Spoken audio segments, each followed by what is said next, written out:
তাহলে ইরাকের পরে সিরিয়া, তারপরে ইরান, এরপরে পাকিস্তান। ঐক্য এবং শান্তির জন্য পৃথিবীতে বহু চেষ্টা করা হয়েছে, কিন্তু ঐক্য হয়নি। তাহসাবুহুম জামিআন ওয়া কুলুবুহুম শাত্তা। দেখা যায় এরা সব ইউনাইটেড, কিন্তু তাদের কলিজা একজন থেকে আরেকজনের কলিজা যোজন যোজন দূরে।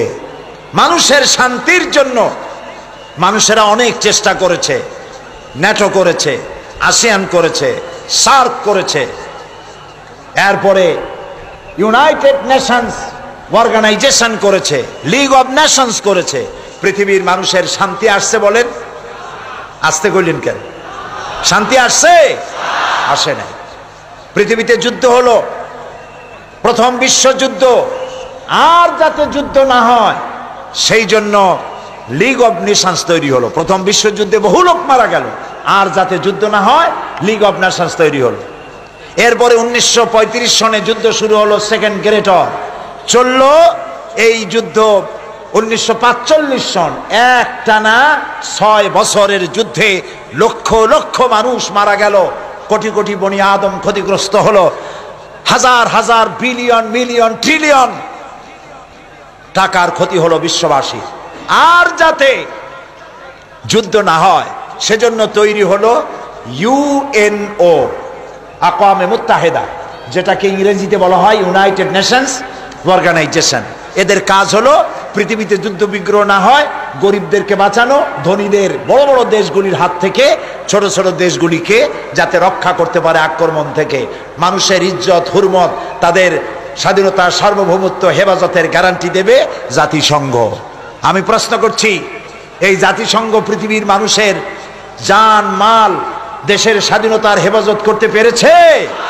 পারে নাই। বরং জাতিসংঘের ফতোয়া নিয়া বড় বড় মোড়লেরা তারা পৃথিবীর মুসলমানদের স্বাধীন রাষ্ট্রগুলিকে তস নস করে দিচ্ছে। ওরা আমাদেরকে মৌলবাদী আর সন্ত্রাসী বলতেছে, সভ্যতা শিখাতে চায় আমাদেরকে। বেটারা, তোমরা হলে সন্ত্রাসী, তোমরা আমাদেরকে সভ্যতা শিখাও। সভ্যতা শেখার জন্য আজকের আমেরিকা এবং ব্রিটেনকে ইসলামের দরওয়াজায় ভিক্ষুকের মতো দাঁড়ায় থাকতে হবে। আর যে আমেরিকা আজকে মুসলমানদেরকে শিখাইতে আসছে, এরাকে কি কাজ করেছে তারা? আল গরিব জিন্দানখানা, আল গরিব কি কারাগার, এই কারাগারের ভেতরে মুসলমান কয়েদিদেরকে উলঙ্গ করে তাদের মুখের উপরে পেশাব করেছে। মুসলমান কয়েদিদের গলায় কুত্তার বেল পরাইয়া তারপর রাস্তার উপরে টেনেছে। এগুলি কি বানায় বললাম না? ঠিক বলেছি? এগুলি সত্য কিনা? সারা দুনিয়া সাক্ষী, এ কাজ তারা করেছে। মুসলমানদেরকে আজকে চুপ করে বসে থাকতে হবে না, মুসলমানদেরকে ঐক্যবদ্ধ হতে হবে এবং বিশ্ব বিবেককে আবার জাগ্রত হতে হবে। এই পশু শক্তির বিরুদ্ধে ইরাকের উপর থেকে দখলদার সৈন্য তাদেরকে উঠায় দেওয়ার জন্য সারা দুনিয়ার মানুষের চাপ সৃষ্টি করা এখনই প্রয়োজন। এটা যদি না করা হয় তাহলে ইরাকের পরে সিরিয়া, তারপরে ইরান, এরপরে পাকিস্তান। তার দৃষ্টিতে, আমেরিকার দৃষ্টিতে পৃথিবীর সব মুসলমানেরা সন্ত্রাসী। আর শ্যারন নাকি শান্তির পায়রা। শ্যারনরে চিনছেন? শ্যারনকে ইসরায়েলের প্রধানমন্ত্রী। শ্যারন নাকি শান্তির পায়রা বলেছে কে? ওইটার নাম আমি নিলাম না।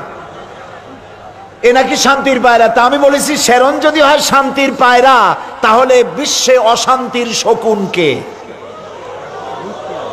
প্রতি মুহূর্তে তারা প্যালেস্টাইনের মুসলমানদেরকে বুলডোজার দিয়ে তাদের বাড়িঘর ধ্বংস করে দিচ্ছে, তাদের মানুষগুলিকে মেরে শেষ করে দিচ্ছে, স্বাধীনতার স্বপ্ন মাটির সাথে মিশিয়ে দিচ্ছে। ইয়াসির আরাফাত আজ পৃথিবীতে নাই। সারা দুনিয়ার শান্তিকামী মানুষের, মুক্তিকামী মানুষের প্রাণের স্পন্দন ছিলেন ইয়াসির আরাফাত। তিনি চলে গেছেন পৃথিবী থেকে। আমরা আশা করব আল্লাহ তাআলা সাহায্য করবেন ফিলিস্তিনিদেরকে, আমরা যেন দেখতে পারি অভিশপ্ত ইহুদিদের হাত থেকে প্যালেস্টাইন আল্লাহ মুক্ত করেছেন। আল্লাহ তৌফিক দিন।